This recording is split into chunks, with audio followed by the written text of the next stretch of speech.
할렐루야. 오늘 새벽에도 오늘 하루도 하나님께서 여러분들을 지키시고 보호하시고 은혜와 평강 주시기를 원합니다. 오늘 말씀 창세기 22장 말씀 전하겠습니다. 오늘 이 창세기 22장 말씀은 굉장히 유명한 본문이죠. 여러분들 몇 번씩 설교도 들어보셨을 것이고 또 많게는 수십 번 이렇게 통독도 하셨을 것입니다. 이 아브라함이 이삭을 번제로 드리는 이 유명한 본문, 이 본문이 왜 유명할까요? 이 구약에서 십자가에 달리신 우리 예수 그리스도를 가장 강력하게 보여주는 본문이 바로 이 본문이기 때문에 그럴 것입니다.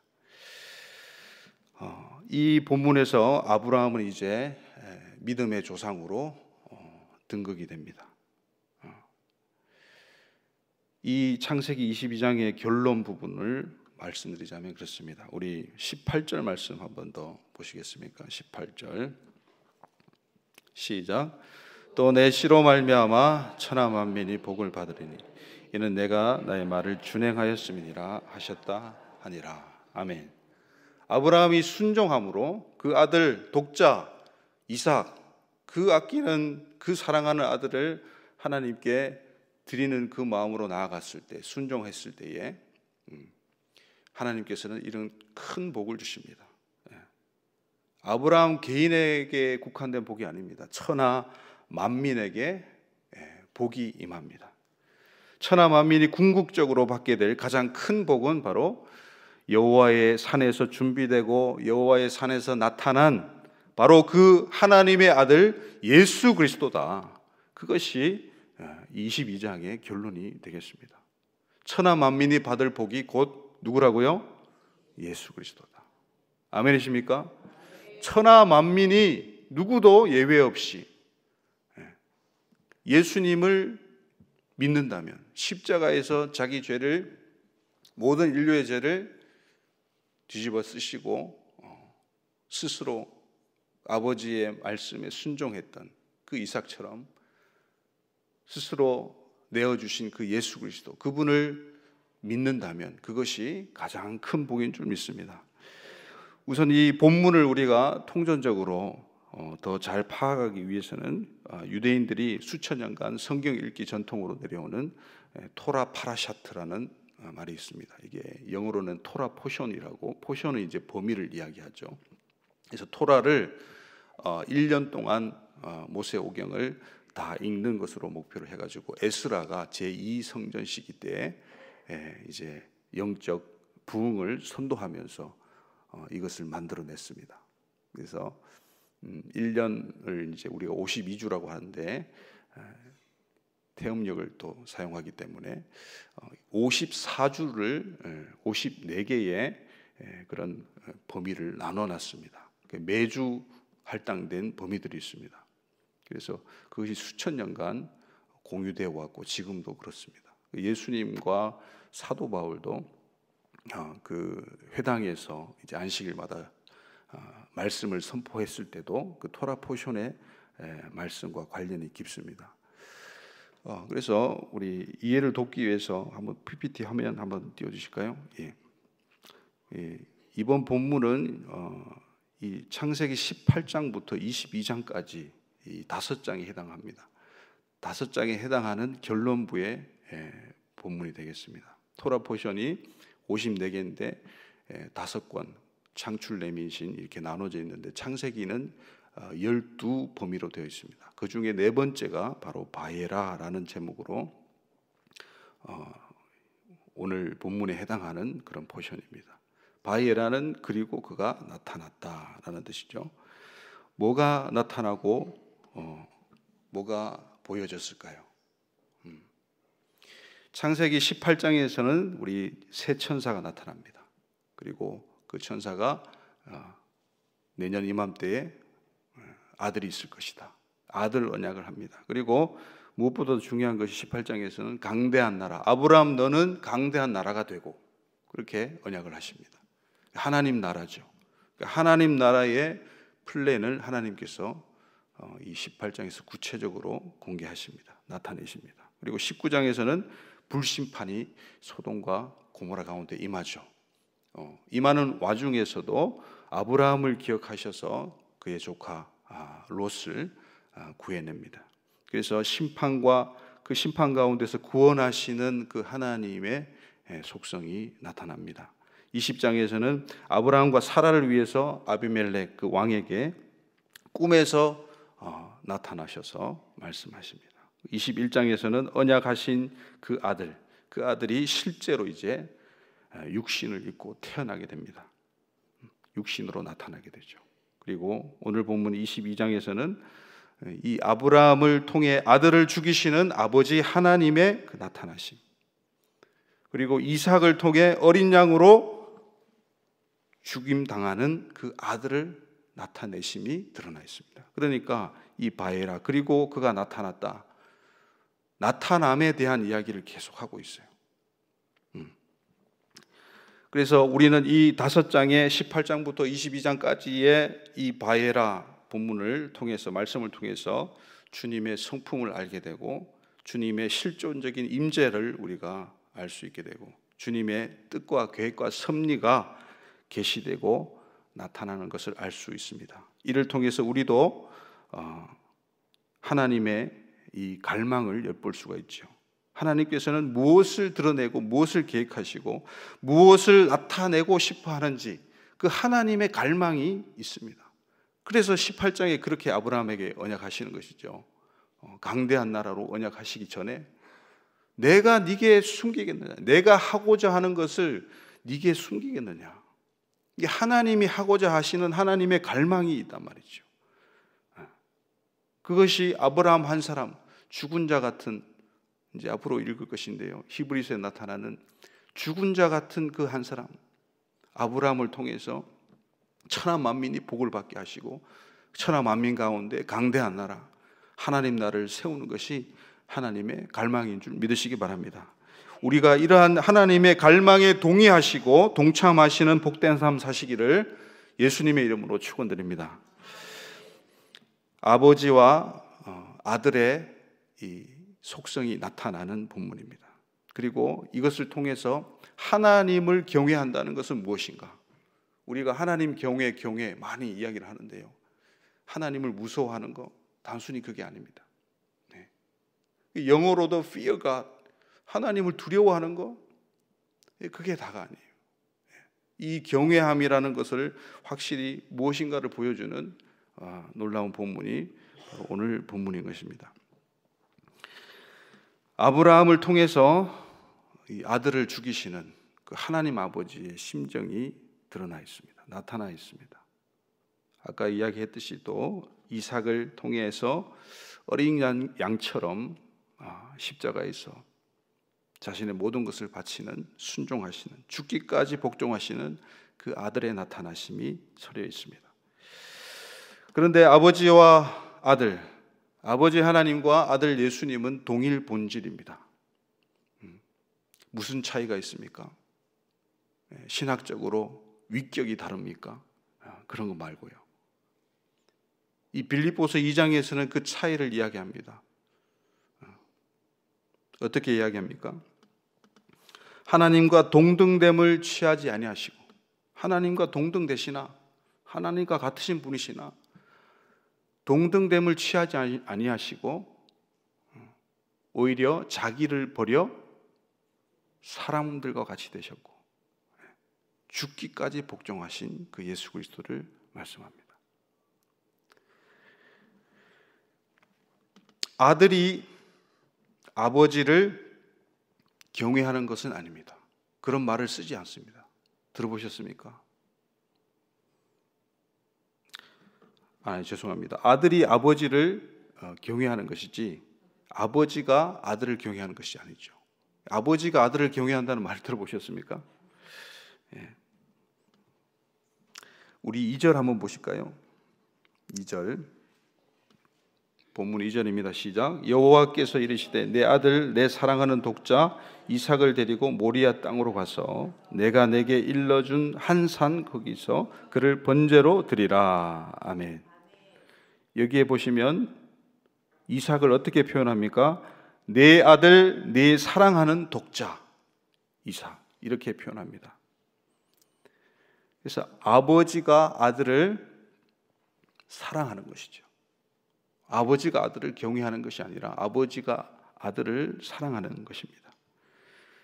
그리고 16절 보시겠습니까? 16절입니다. 시작. 이르시되 여호와께서 이르시기를 내가 나를 가리켜 맹세하노니 네가 이같이 행하여 네 아들 내 독자도 아끼지 아니하였은즉, 이 독자도 어떻게 아끼지 아니하였다.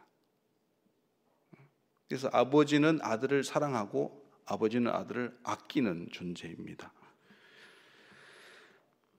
그런데 우리 16절 한번 보시겠습니까? 16절 읽었고요. 그 다음에 우리 12절 한번 보시겠습니까? 중요한 말씀이죠. 12절입니다. 시작. 사자가 이르시되 그 아이에게 내 손을 대지 말라. 그에게 아무 일도 하지 말라. 내가 내 아들 내 독자까지도 내게 아끼지 아니하였으니 내가 이제야 네가 하나님을 경외하는 줄을 아노라. 아멘. 이제야 하나님을 경외하는 줄 알겠다. 우리는 이제 하나님을 사랑한다고 고백을 많이 하죠. 찬양도 그런 찬양들이 많습니다. 감성을 자극하는. 그러나 우리가 하나님을 사랑한다는 것은 적어도 하나님 아닌 다른 존재를 사랑한다는 것과는 달라야 합니다. 그렇지 않겠습니까?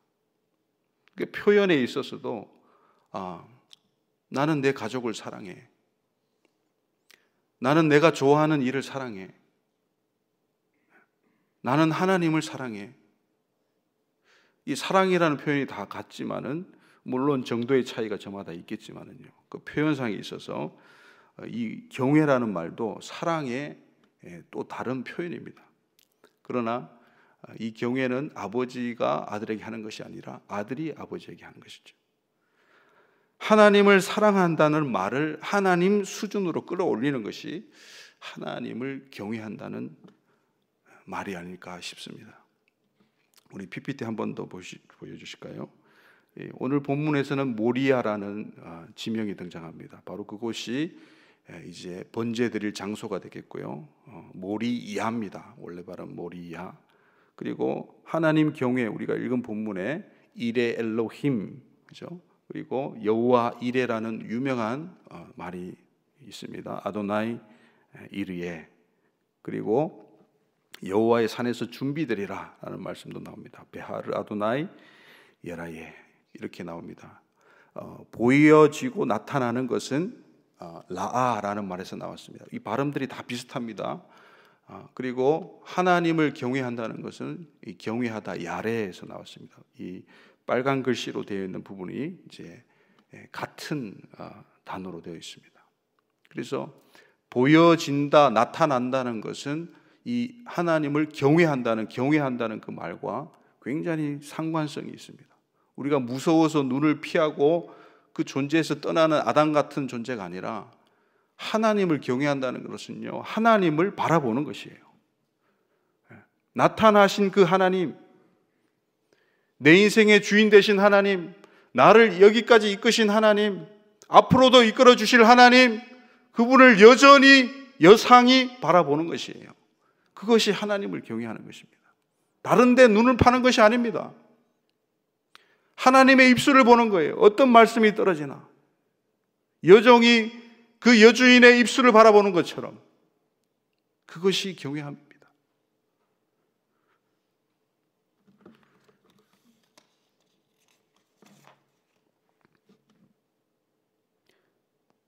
보여지고 나타나는 것과 이 경외함의 관계. 여러분, 우리의 믿음이 보여집니까?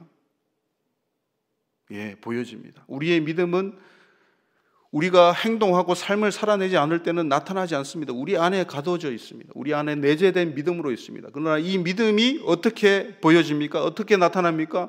우리의 삶 가운데서, 우리의 행함 가운데서 나타납니다. 그 믿음이 나타납니다. 그래서 이 믿음과 행함은 같은 것입니다. 따로 존재하는 것이 아닙니다. 믿음 따로 행함 따로 존재하는 것이 아닙니다. 둘이 하나로 같이 존재해야 맞는 것입니다. 이 둘이 하나 될 때 비로소 하나님 경외함이 나타나고 우리 신자의 믿음의 삶 가운데 하나님이 드러나시고 영광 받으시게 될 줄 믿습니다. 하나님께서는 그럼 인신제사를 좋아하실까요? 하나님께서 제일 극혐하시는 게 인신제사였습니다. 우리 역대기를 보면요, 이스라엘의 역사를 보면요, 이 몰렉신에게 자녀를 바치는 이거야말로 하나님을 극대노하게 하는 일이었어요.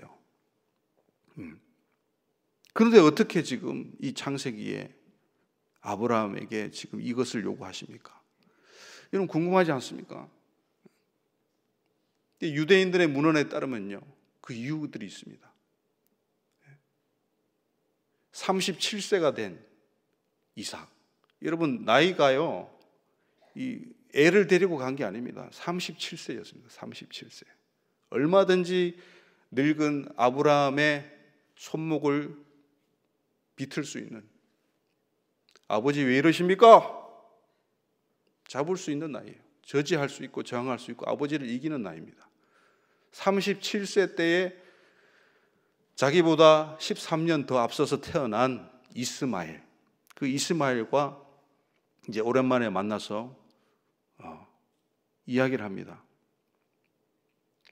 이 이스마엘은 이삭이 5살 때 이미 화살을 쏘려고 해가지고 죽이려고 했던 그런 이야기도 있습니다. 그래서 이제 사라가 펄쩍 뛰는 것이죠.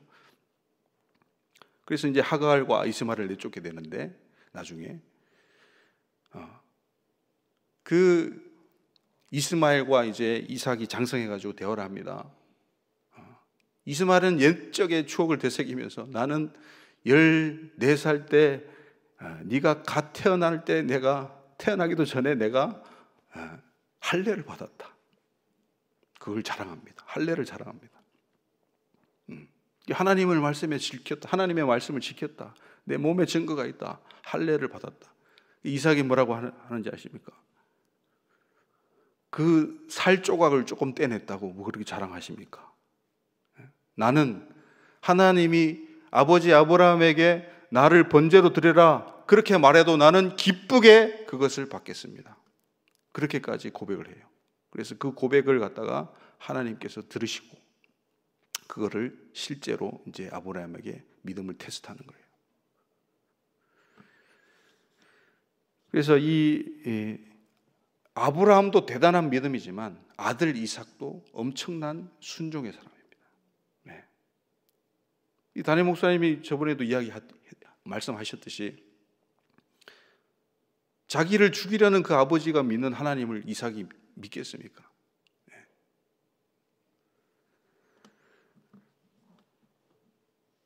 그래서 이 아브라함이 이삭을 데리고 다 나무도 준비해서, 번제 드릴 나무도 준비해서, 칼도 준비해서 다 가져갑니다. 아들이 묻습니다. 아버지 다 준비됐는데 번제 드릴 어린 양은 어디 있습니까?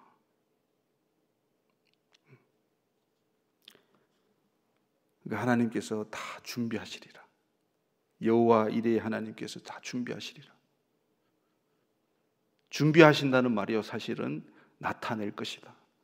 하나님께서 그 어린 양을 나타낼 것이다. 하나님의 그 여호와의 산에서 하나님이 보여지게 그 제물을 주실 것이다. 그런데 실제로 나무 수풀에 걸려있는, 뿔이 걸려있는 그 순양을 발견하고 아브라함이 이삭을 죽이기 직전에 하늘에서 소리가 들리고 또 눈을 들어서 본즉 그 순양을 바라보고 그 순양을 이삭 대신에 번제로 드리고 그것을 하나님께서 이삭을 드린 것처럼 받으셨습니다.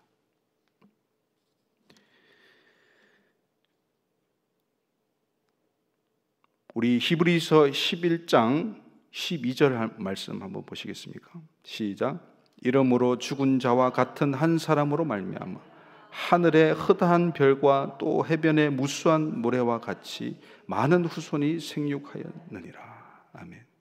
여러분, 이것이 하나님의 플랜이고 이것이 놀라운 반전입니다. 죽은 자 같은 한 사람, 바로 아브라함, 그를 통해서 하늘의 별과 같이 해변의 무수한 모래와 같이 천하 만국의 많은 생명을 살렸다. 주님의 뜻은 죽은 자와 같은 그 한 사람을 통해서 하나님의 언약을 성취하는 것인 줄 믿으시기 바랍니다. 아브라함은 강대한 나라가 되고, 그것이 하나님의 플랜입니다. 여러분 한 사람, 여러분 한 명 한 명, 한 분 한 분을 하나님께서 지목하여 아브라함처럼 부르신 줄 믿으시기 바랍니다. 그 부르심에 반응하는 여러분들, 가장 아끼는 그 무엇이든지 하나님께서 원하시면, 하나님께서 우리의 믿음을 달아보자 하시면 그것을 내어놓을 수 있는 그 믿음, 그 믿음이 우리에게 필요한 것이죠. 우리는 눈을 들어 항상 주님을 바라봐야 됩니다. 그래서 오늘 본문 가운데도 두 번씩 눈을 들어 바라보는 아브라함을 보게 됩니다. 우리 4절 한번 보시겠습니까? 4절입니다. 시작. 제3일에 아브라함이 눈을 들어 그곳을 멀리 바라본지라. 아멘. 13절 보시겠습니까? 상반절만 시작. 아브라함이 눈을 들어 살펴본즉 한 순양이 뒤에 있는데. 눈을 들어 보는 것입니다. 눈을 들어 본다는 것이 바로 하나님을 경외하는 것과 이어집니다. 눈을 들어 보니 수풀에 뿔이 걸려 있는 그 양. 그래서 여러분 그 뿔이 구원의 뿔이 됩니다. 다윗이 찬양하는 시편의 그 구원의 뿔이 바로 여기서 나왔어요. 그리고 성막과 성전의 제단, 번제단과 향단의 분향단의 그 사각 모퉁이에 있는 네 뿔이 있습니다. 그 네 뿔의 기원이 바로 이 뿔입니다. 이것으로 말미암아 이삭이 목숨을 건짐받았고 구원을 받은 것이죠. 그래서 이 구원의 나팔, 바로 그 나팔이 되겠습니다. 그 나팔, 그 뿔에 이 나무가 걸린 그 양을 바라보는 것이죠. 하나님께서 바라보게 하셨고 하나님께서 준비하셨습니다.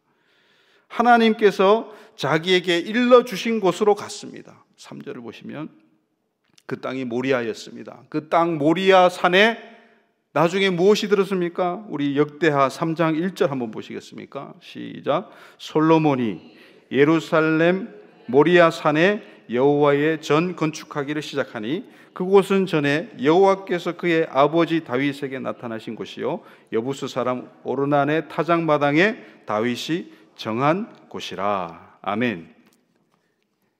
이런 모리아라는 단어가 여기에 등장하는 거예요. 22장에 등장하고 성경에 두 번 등장하는 거예요. 그 모리아 산이 바로 여호와가, 야가 나타날 것이다. 여호와를 줄인 게 야거든요. 그 여호와께서 나타나실 것이다. 나타나시는 그 장소가 바로 예루살렘이 되었던 것입니다. 그래서 성전도 예루살렘에서밖에 지을 수 없었습니다. 그래서 복음도 예루살렘에서부터 출발했습니다. 이것을 우리가 꼭 기억해야 됩니다. 복음이 예루살렘에서 출발했다. 여호와께서 하나님 자신이 희생될 곳, 예수께서 십자가에 달리신 그곳이 바로 예루살렘이었습니다.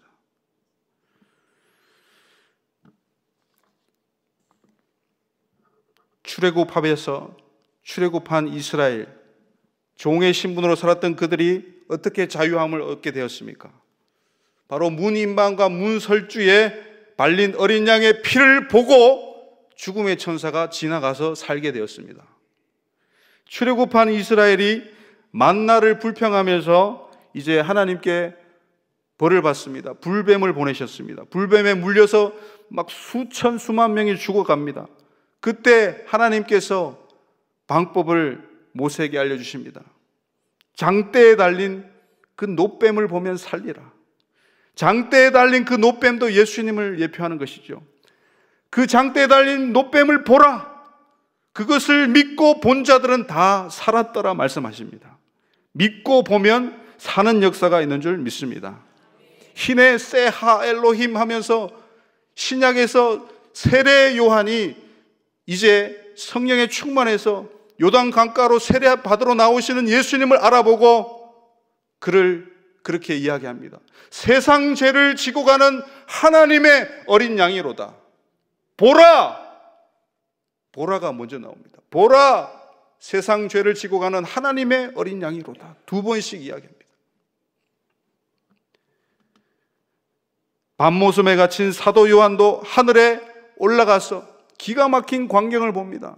보좌 앞에 어떤 존재가 있습니까? 일찍 죽임을 당한 어린 양이 있습니다. 그 어린 양이 아무도 뗄 수 없는 인을 뗍니다. 하나님의 놀라운 심판이 진행이 되죠. 이 땅을 정화하고 새롭게 만드는 그 일을 바로 어린 양부터 시작하게 됩니다. 그래서 그 어린 양, 일찍 죽임당한 그 어린 양은 만왕의 왕이 되시고 만주의 주가 되십니다. 창세기부터 계시록까지 예수를 바라보며 그 스토리들을 여러분 믿고 보시기를 예수님의 이름으로 축원드립니다. 그것은 믿음으로 우리가 보고 믿고 믿는 마음으로 보는 것이죠. 우리는 항상 주님을 바라봐야 될 줄 믿습니다. 그리고 우리는 가장 귀한 것, 가치 있는 것, 그것을 드릴 수 있는 그런 믿음이 아브라함처럼 있어야 되는 줄 믿습니다. 바로 우리가 가장 소중한 것을 하나님께 드릴 때에 주님께서 그제서야 일하시고 주님께서 나타나실 줄 믿습니다. 죽은 자 같은 한 사람 아브라함처럼 그리스도의 십자가를 통한 자아의 죽음, 가장 귀하고 가치 있는 것 무엇입니까? 자기 생명입니다. 자기 삶입니다. 삶 자체를 드리는 것, 생명 자체를 드리는 것이야말로 주님의 나타나심이 가장 확실하고 가장 완전하고 가장 아름답고 가장 경이롭고 가장 영광스럽고 가장 강력하고 가장 압도적인 통로가 되는 줄 믿으시기 바랍니다.